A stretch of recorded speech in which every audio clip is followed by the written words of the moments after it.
Faith in action. Now faith is confidence in what we hope for and assurance about what we do not see.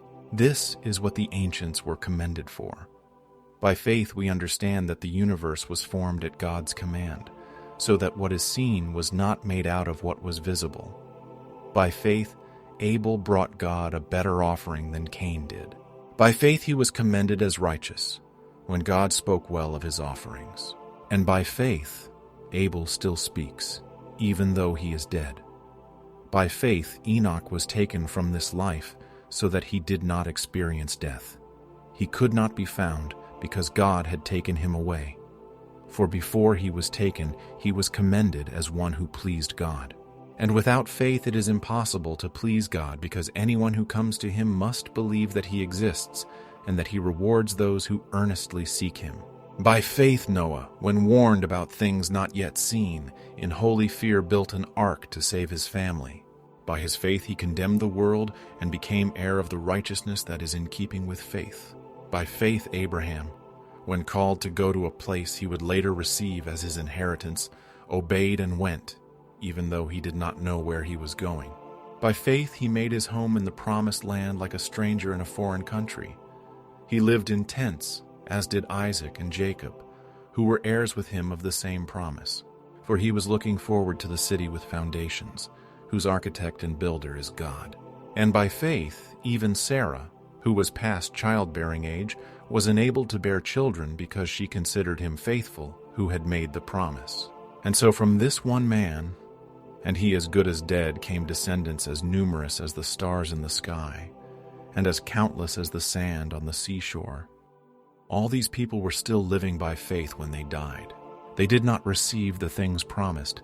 They only saw them and welcomed them from a distance, admitting that they were foreigners and strangers on earth.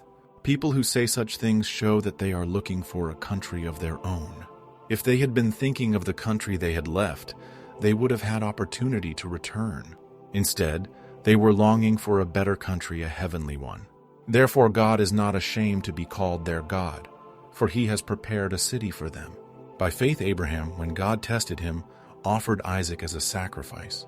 He who had embraced the promises was about to sacrifice his one and only son, even though God had said to him, "It is through Isaac that your offspring will be reckoned." Abraham reasoned that God could even raise the dead, and so in a manner of speaking, he did receive Isaac back from death. By faith Isaac blessed Jacob and Esau in regard to their future. By faith Jacob, when he was dying, blessed each of Joseph's sons and worshipped as he leaned on the top of his staff. By faith Joseph, when his end was near, spoke about the exodus of the Israelites from Egypt and gave instructions concerning the burial of his bones. By faith Moses' parents hid him for 3 months after he was born, because they saw he was no ordinary child, and they were not afraid of the king's edict. By faith Moses, when he had grown up, refused to be known as the son of Pharaoh's daughter. He chose to be mistreated along with the people of God rather than to enjoy the fleeting pleasures of sin. He regarded disgrace for the sake of Christ as of greater value than the treasures of Egypt, because he was looking ahead to his reward. By faith he left Egypt, not fearing the king's anger. He persevered because he saw him who is invisible.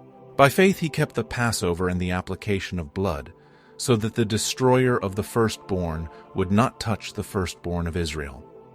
By faith the people passed through the Red Sea as on dry land, but when the Egyptians tried to do so, they were drowned. By faith the walls of Jericho fell after the army had marched around them for 7 days. By faith the prostitute Rahab, because she welcomed the spies, was not killed with those who were disobedient. And what more shall I say? I do not have time to tell about Gideon, Barak, Samson, and Jephthah, about David and Samuel and the prophets, who through faith conquered kingdoms, administered justice, and gained what was promised, who shut the mouths of lions, quenched the fury of the flames, and escaped the edge of the sword, whose weakness was turned to strength, and who became powerful in battle and routed foreign armies. Women received back their dead, raised to life again. There were others who were tortured, refusing to be released so that they might gain an even better resurrection. Some faced jeers and flogging and even chains and imprisonment. They were put to death by stoning. They were sawed in two. They were killed by the sword. They went about in sheepskins and goatskins, destitute, persecuted, and mistreated. The world was not worthy of them. They wandered in deserts and mountains, living in caves and in holes in the ground. These were all commended for their faith, yet none of them received what had been promised, since God had planned something better for us, so that only together with us would they be made perfect.